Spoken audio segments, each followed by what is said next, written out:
So students, this is our last topic of the section A, chapter chemical technology, that is clean technology.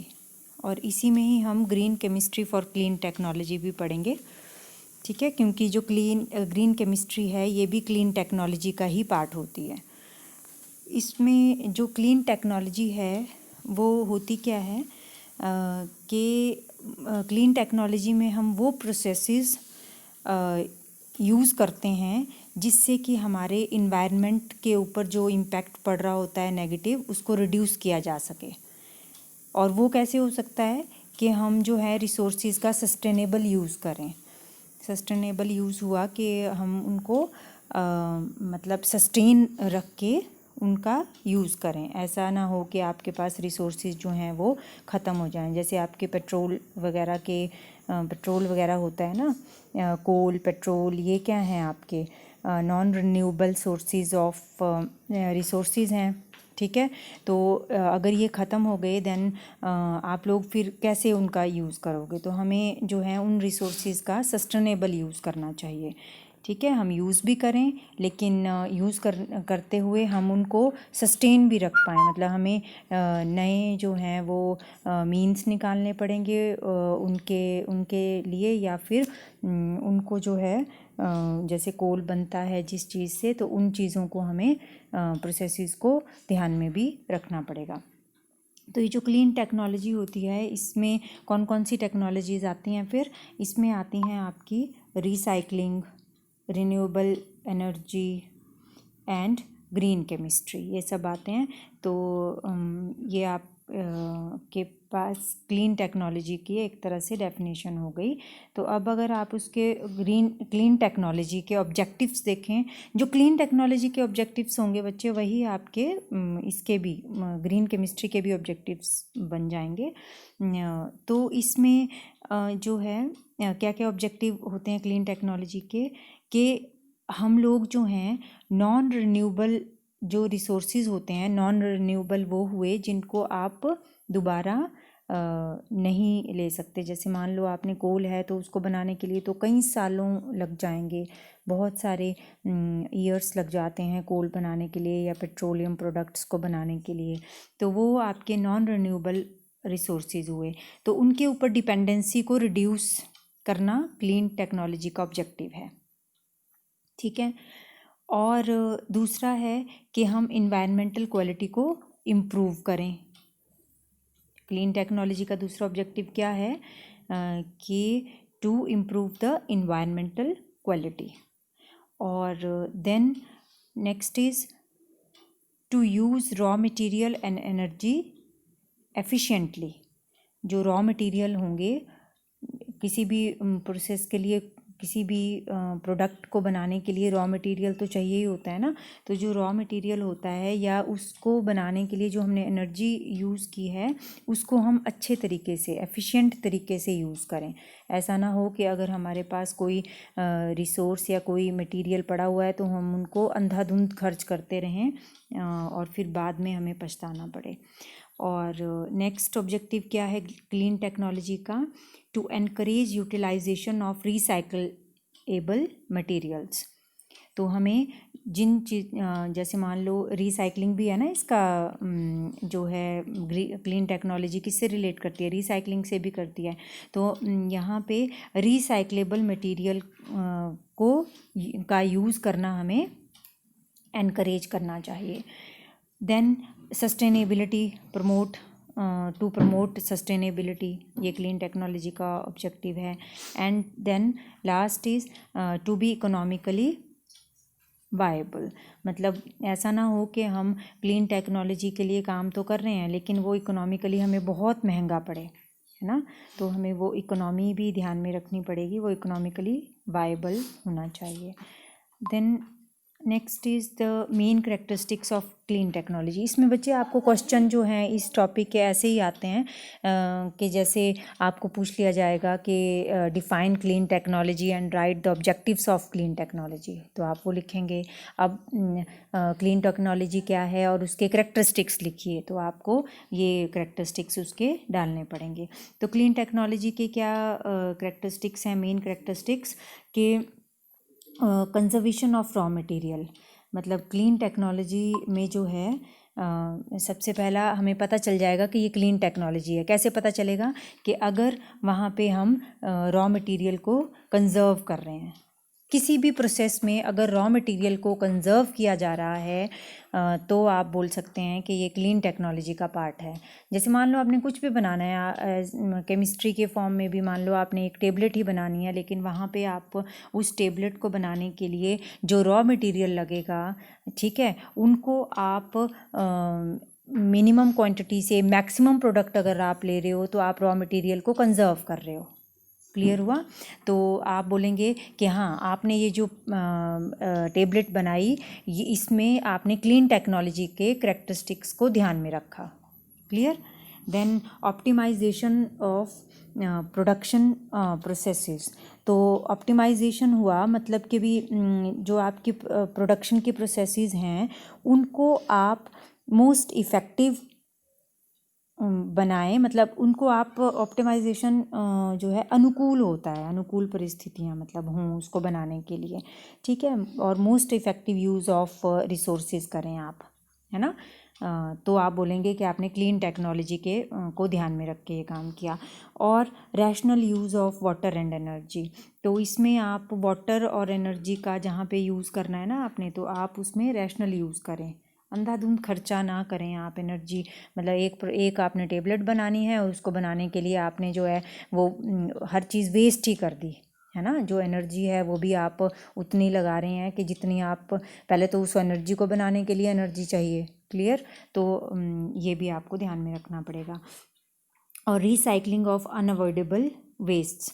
जो unavoidable waste होते हैं, जैसे मान लो आपके side product जो बनना है वो तो बनना ही है, वो अनअवॉइडेबल है, उसको अवॉइड नहीं किया जा सकता, पर उस अनअवॉइडेबल वेस्ट की अगर रिसाइकलिंग हो जाए, मतलब अगर आप जैसे एक आपने कॉपी होती है ना, नोटबुक जो आप यूज़ करते हो, तो वो नोटबुक आपने यूज़ तो करनी ही है, ठीक है, लेकिन अगर आप उसके बाद में यूज़ करने के बाद आप उसको रिसाइकल कर लो, तो जो आपका अदरवाइज़ तो आपकी नोटबुक जो है वो वेस्ट हो गई लिखने के बाद, लेकिन उस वेस्ट को आप रिसाइकल करके दोबारा उसको रीयूजेबल बना लें, तो आप बोलेंगे कि आपने क्लीन टेक्नोलॉजी के करेक्टरिस्टिक्स को ध्यान में रखा है यहाँ पे भी। देन इसका और करेक्टरिस्टिक क्या है कि restoring sites after cessation of activities. तो जब आपकी एक्टिविटीज़ का, किसी भी एक्टिविटी का या किसी भी प्रोसेस का एंड हो जाता है ना, सीजेशन मतलब जब वो ख़त्म हो गई, तो उसके बाद रिस्टोरिंग जो है रिस्टोरिंग साइट्स करनी चाहिए। मतलब उनको जहाँ पे वो हो रही है एक्टिविटी, तो उसको दोबारा से अगर आप रिस्टोर कर पा रहे हैं तो उसका मतलब है कि आपने क्लीन टेक्नोलॉजी को ध्यान में रखा है। ऐसा नहीं ना हो कि वो साइट जो है एक बार आपने की, वहाँ पे आपने एक बार वो एक्टिविटी की, पर्टिकुलर प्रोसेस की, और उसको करने के बाद आपने उसको मतलब वो डस्टबिन में चली गई, है ना। तो ऐसा नहीं होना चाहिए, वहाँ उसको आपने दोबारा से उसको यूज़ करो, है ना, तब आपके characteristic of clean technology clear हो जाते हैं। देन जो ग्रीन केमिस्ट्री है, अब ग्रीन केमिस्ट्री ये था क्लीन टेक्नोलॉजी के लिए। देन अब आपको अगर मान लो green chemistry for clean technology आ जाए, तो first of all green chemistry की डेफिनेशन क्या होती है। ग्रीन केमिस्ट्री जो है वो सस्टेनेबल केमिस्ट्री भी बोलते हैं उसको, हम ग्रीन केमिस्ट्री को सस्टेनेबल केमिस्ट्री भी बोलते हैं।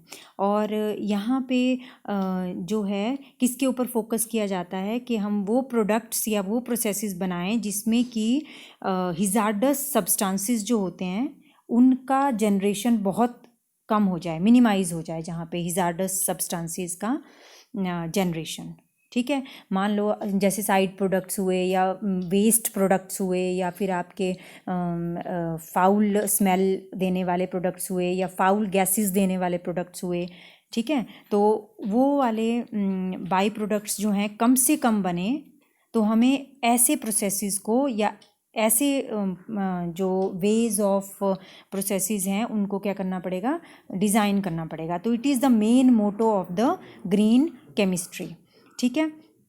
और अब ग्रीन केमिस्ट्री और इन्वायरमेंटल केमिस्ट्री में फिर फ़र्क क्या हुआ?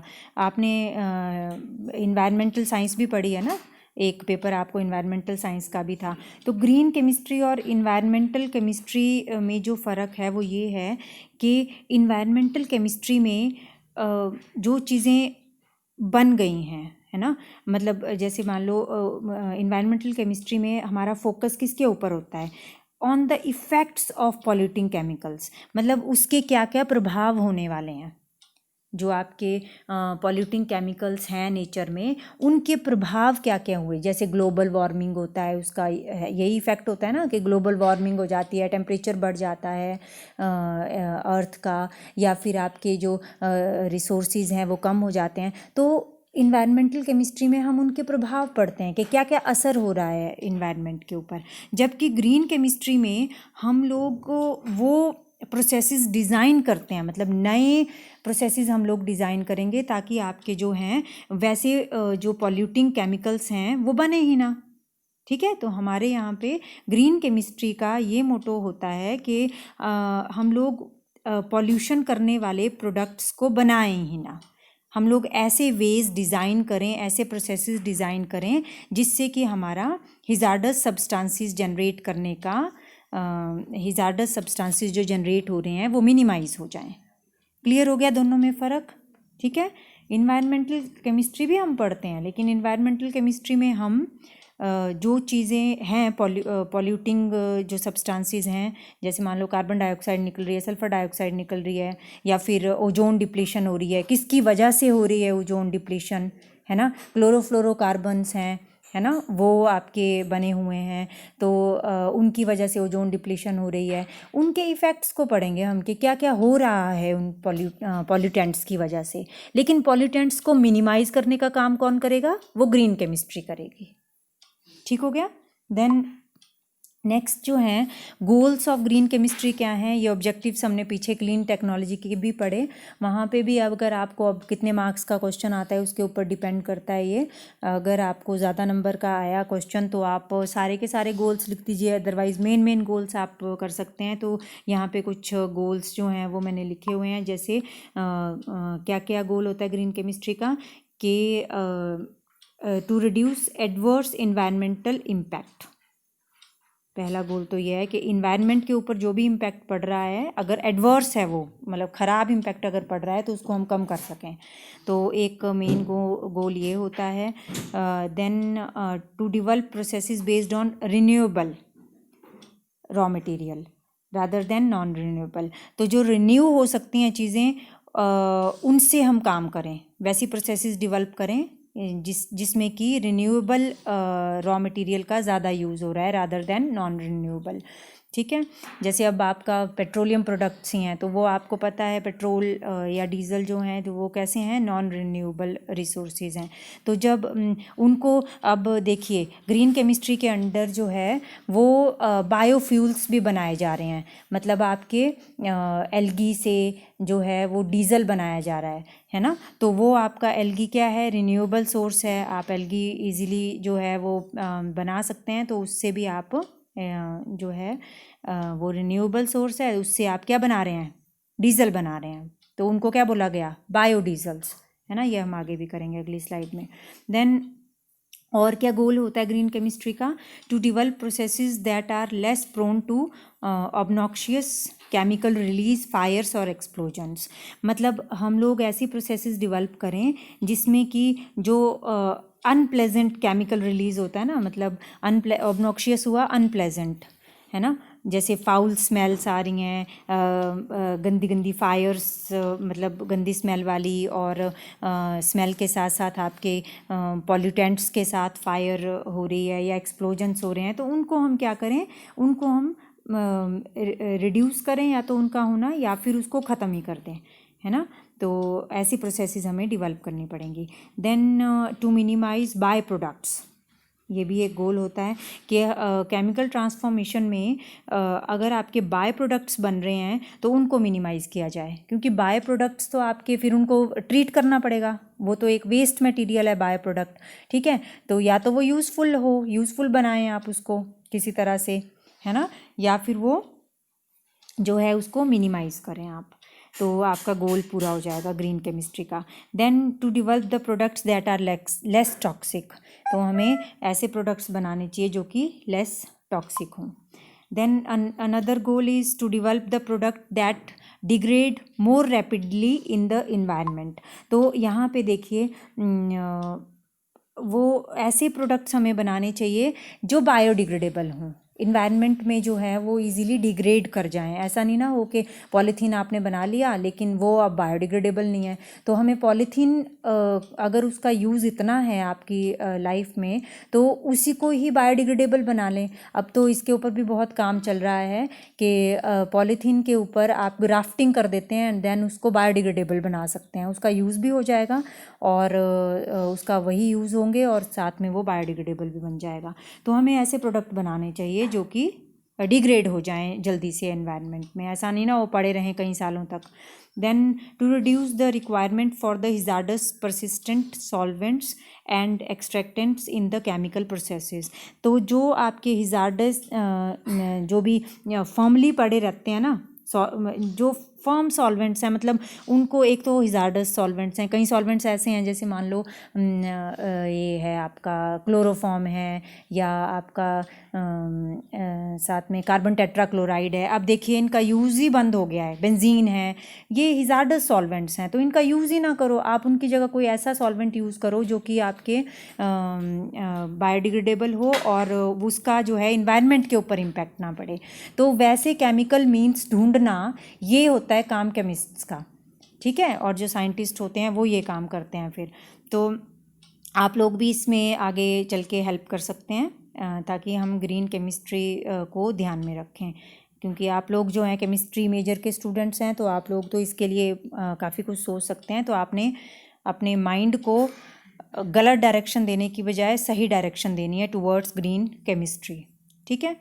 To improve energy efficiency by developing low temperature and low pressure processes, तो हम लोगों को कैटलिस्ट ऐसे बनाने चाहिए जिसमें कि क्योंकि आपको पता है कैटलिस्ट का क्या काम होता है कि वो जो आपका प्रोसेस है उसको जो है उसमें जो एक्टिवेशन एनर्जी होती है ना, जैसे मान लो यहाँ रिएक्टेंट है, रिएक्टेंट से ये एक्टिवेशन एनर्जी पार करेगा, यहाँ पे ट्रांजिशन स्टेट आएगी एंड देन प्रोडक्ट बनेंगे। तो कैटलिस्ट का काम होता है इस हीप को लो करना, मतलब आपकी जो ट्रांजिशन स्टेट है वो इजीली आ जाए। तो यहाँ पे ग्रीन केमिस्ट्री का जो गोल है वो ये भी होना चाहिए कि हम ऐसे कैटलिस्ट बनाएं जिसमें कि आपके लो टेम्परेचर और लो प्रेशर के ऊपर प्रोसेसेस हो जाएं इजीली, ठीक है। Then next is to develop efficient and reliable method to monitor the processes for better and improved control, है ना। तो यही है कि हम लोग ऐसे मेथड्स करें जिनको कि और उनको मॉनिटर करते रहें कि उनको हम क्या अलग तरीके से उनको कर सकते हैं,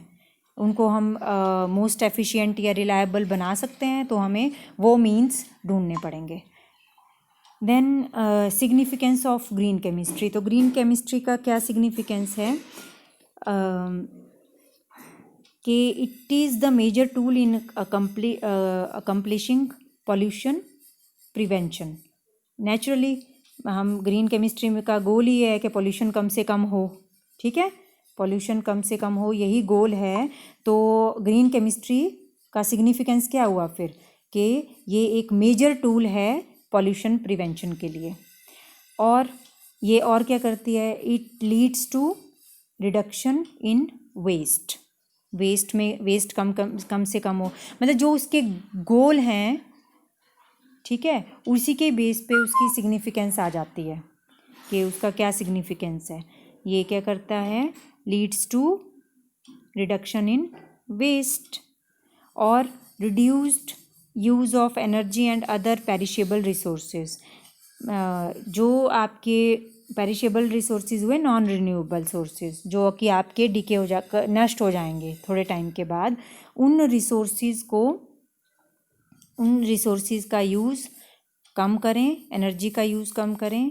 तो यही जो है यही इसका सिग्निफिकेंस भी और गोल भी है ना। तो ये दोनों जो टॉपिक हैं वो ऑलमोस्ट एक जैसे ही रहते हैं, सिग्निफिकेंस एंड गोल और ऑब्जेक्टिव्स। तो इनमें ज़्यादा थोड़ा सा दिमाग लगा के जो है वो आप लोग क्या कर सकते हैं कि इसको लिख सकते हैं एग्ज़ाम्स में। Then carrying out chemical activities leading to safer products. तो ये भी इसका सिग्निफिकेंस है कि सेफ़र प्रोडक्ट्स की तरफ हम लोग जाएं। देन एक क्वेश्चन इसमें ये भी आ सकता है आपको कि what are the industrial applications of green chemistry. तो इंडस्ट्रियल एप्लीकेशन में जो है फर्स्ट जो एप्लीकेशन है दैट इज़ द कि हम जो प्रोडक्ट हैं वो नेचुरल रिसोर्सेज से बनाएं। कोई भी प्रोडक्ट है तो अगर नेचुरल रिसोर्सेज से बना रहे हैं तो वो इसकी एप्लीकेशन हो जाएगी। जैसे हम मिनरल ऑयल यूज़ करते हैं ना कई चीज़ों को बनाने के लिए, तो जैसे production of petrol and natural gases को बनाने के लिए हम क्या यूज़ करते हैं, मिनरल ऑयल यूज़ करते हैं। तो हम मिनरल ऑयल यूज़ ना करके पाम ऑयल यूज़ करें, ठीक है। तो एक ये है इसका एप्लीकेशन। देन ग्रीन फ्यूल्स, अभी मैंने थोड़ी देर पहले भी बोला कि ग्रीन फ्यूल्स की तरफ हम जाएं। तो ग्रीन फ्यूल्स या बायोफ्यूल्स क्या हैं? ग्रीन फ्यूल्स या बायोफ्यूल्स हैं कि भी अब अगर आपके जो वो नेचुरल प्रोडक्ट से बन रहे हैं, ठीक है। जैसे बायोडीज़ल मैंने आपको थोड़ी देर पहले बनाया कि एल्गी से बायोडीज़ल बना सकते हैं आप। हाइड्रोजन पेरोक्साइड जो है जो इन्वायरमेंटल फ्रेंडली है उससे भी आप फ्यूल्स बना सकते हैं, ठीक है। तो ये मेरे राइट हैंड साइड पे जो एल्गी है, एल्गी से सन की प्रेजेंस में वो क्या करेगी, ऑयल बनाती है, कार्बन डाइऑक्साइड को लेती है ना एल्गी। एल्गी किसको कंज्यूम करती है? कार्बन डाइऑक्साइड को। तो जो भी हमारी कार्स वगैरह हैं या जो भी ऑटोमोबाइल्स हैं उनसे हम लोग क्या है, कार्बन डाइऑक्साइड आएगी और वो कार्बन डाइऑक्साइड एल्गी जो है, एल्गी की ग्रोथ के लिए कार्बन डाइऑक्साइड इज़ इम्पॉर्टेंट। तो एल्गी ग्रो करेगी सनलाइट की प्रेजेंस में, ये ऑयल बनाती है। उसको अगर हम एक्सट्रैक्ट करें और उस ऑयल को एक्सट्रैक्ट करें, ठीक है, तो उस ऑयल से प्रोटीन रेजिड्यू बनता है और बायोडीज़ल भी बन सकते हैं, ठीक है। जो ऑयल एल्गी से एक्सट्रैक्ट किया जाता है उससे हम बायोडीज़ल्स बना सकते हैं, ठीक है। और जो बायोडीज़ल प्रोडक्शन फैक्ट्री में जब हम उसको भेजेंगे तो वहाँ से देखिए ग्लिसरीन भी बन सकती है, प्रोटीन भी बन सकता है। तो प्रोटीन भी इम्पॉर्टेंट है, ग्लिसरीन भी इम्पॉर्टेंट है, जो बायोडीज़ल बना वो भी इम्पॉर्टेंट है। मीन्स इस प्रोसेस में जो आपके बाय प्रोडक्ट्स बन रहे हैं ना, जैसे प्रोटीन बन रहा है, ग्लिसरीन बन रहा है, ये भी इम्पॉर्टेंट है फॉर ह्यूमन लाइफ, ठीक है। और जो प्रोडक्ट बन रहे हैं वो तो हैं ही हैं, जैसे बायोडीज़ल। फिर उसके बाद हम रिन्यूएबल फ्यूल बोलते हैं इसको। जो बायोडीज़ल्स हैं उनको क्या बोलते हैं? रिन्यूएबल फ्यूल, ठीक है। उसको आप अगेन फिर कार्स और ऑटोमोबाइल्स में यूज़ कर सकते हैं। तो ये एप्लीकेशन है ग्रीन केमिस्ट्री की। देखो कितना सही हो जाए अगर ये प्रोडक्शन जो है वो इंक्रीज़ कर दी जाए। इवन की कॉर्न होती है ना, जो आपकी मक्की के भुट्टे नहीं होती, मक्की नहीं होती जो आजकल मक्की देखो कितनी लगती है बरसातों में, है ना। तो उससे भी जो है फ्यूल बनाने के लिए किया जा सकता है। उसके ऑयल की एक्सट्रैक्शन से फ्यूल बन सकते हैं। अब हमें काम किसके ऊपर करना है? काम करना है कि वो फ्यूल तो बन रहे हैं आपके, लेकिन वो उसकी जो अमाउंट है, मतलब प्रोडक्शन उसकी इंक्रीज़ करवानी है हमें। तो उसके लिए हमें क्या करना पड़ेगा? कैटालिस्ट बनाने पड़ेंगे। तो उसके लिए भी वो भी आपका एक ग्रीन केमिस्ट्री की एप्लीकेशन में आ जाएगा कि बायो कैटालिस्ट ही बनाए हैं, है ना। क्योंकि जो कैटालिस्ट होते हैं, निकल प्लैटिनम जो भी हैं, जो आपके इसमें प्रोडक्ट बनाने में हेल्पफुल होते हैं, इजीली प्रोडक्ट बनाने में हेल्पफुल होते हैं। तो वो जो बायो कैटालिस्ट हैं, वो कैटालिस्ट जो हैं वो भी तो आगे इन्वायरमेंट को ख़राब करते हैं ना। तो उसकी जगह हम बायो कैटालिस्ट बनाएं। इंस्टेड ऑफ रिएजेंट जो हैं हम क्या यूज़ करें? बायो कैटालिस्ट का यूज़ करें। तो वो आपकी इंडस्ट्रियल एप्लीकेशन हो जाती है ग्रीन केमिस्ट्री की। तो आई होप आपको ये clean technology and green chemistry समझ में आ गया होगा। तो आपका ये चैप्टर जो है केमिकल टेक्नोलॉजी वो ख़त्म होता है आज। अब हम नया टॉपिक स्टार्ट करेंगे। Thank you so much.